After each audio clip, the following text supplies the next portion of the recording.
Si vous détenez des bitcoins en ce moment, alors je veux que vous regardiez cette vidéo.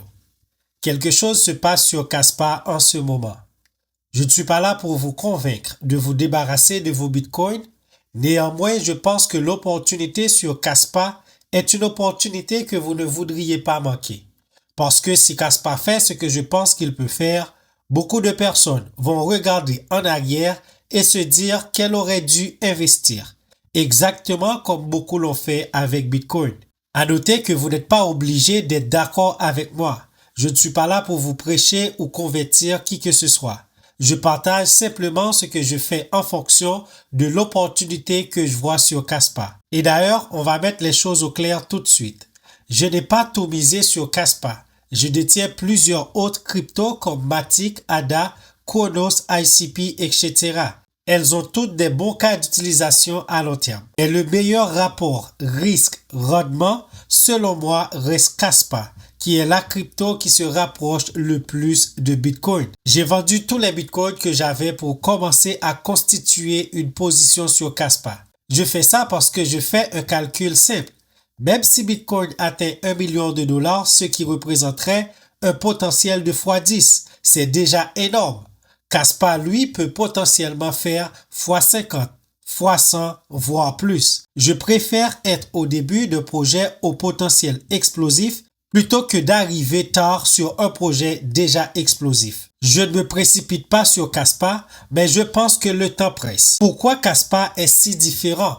C'est justement la question à laquelle on va répondre dans cette vidéo pour illustrer ma décision. Si tu n'es pas encore abonné à la chaîne, c'est le moment de le faire. Parce qu'ici, je partage mon point de vue sur des projets que je trouve intéressants. Le but, c'est qu'on les découvre ensemble et qu'on fasse la route ensemble. Mais pour ça, il faut s'abonner et soutenir la chaîne en likant la vidéo. Bitcoin a changé le monde grâce à une idée simple, la rareté numérique. Mais aujourd'hui, une vraie question se pose.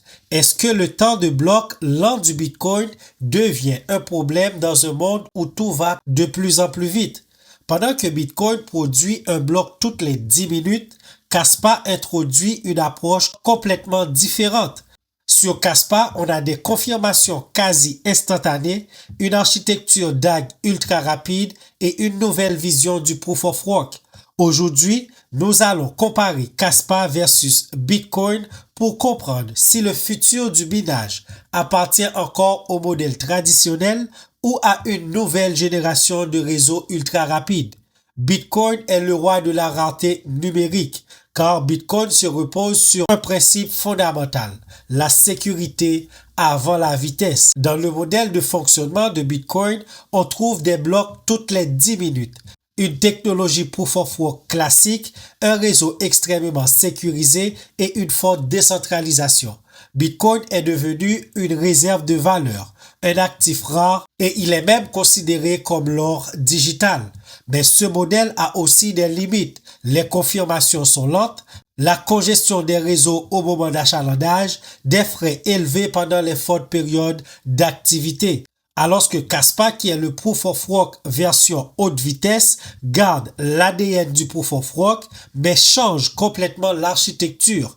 Au lieu d'une bloc classique, Kaspa utilise un DAG, donc un système rapide, ce qui va donner comme résultat plusieurs blocs peuvent être créés simultanément, des confirmations extrêmement rapides, un réseau à haute capacité et une faible latence. Pendant que Bitcoin avance bloc par bloc, Kaspa traite des blocs en parallèle. Et c'est ici que tout change. Bitcoin crée de la rareté lente, Kaspa cherche à créer une rareté rapide, fluide et scalable. La question devient alors, peut-on conserver la sécurité du Proof of Work tout en augmentant massivement la vitesse? Kaspa pense que oui. Le minage évolue rapidement. Alors que Bitcoin utilise l'ASIC extrêmement compétitif. Si vous ne savez pas c'est quoi l'ASIC, à noter que l'ASIC signifie un circuit intégré spécialisé. Un ASIC est une machine créée pour faire une seule tâche ultra précise. Dans la crypto, l'ASIC est utilisé pour le minage des crypto-monnaies. Un ASIC Bitcoin est connu uniquement pour résoudre des calculs du réseau Bitcoin, miner du BTC le plus rapidement possible. tandis que Kaspa va utiliser le GPU. Donc, si on compare ASIC versus GPU, au niveau des GPU, on va trouver un système polyvalent des jeux vidéo.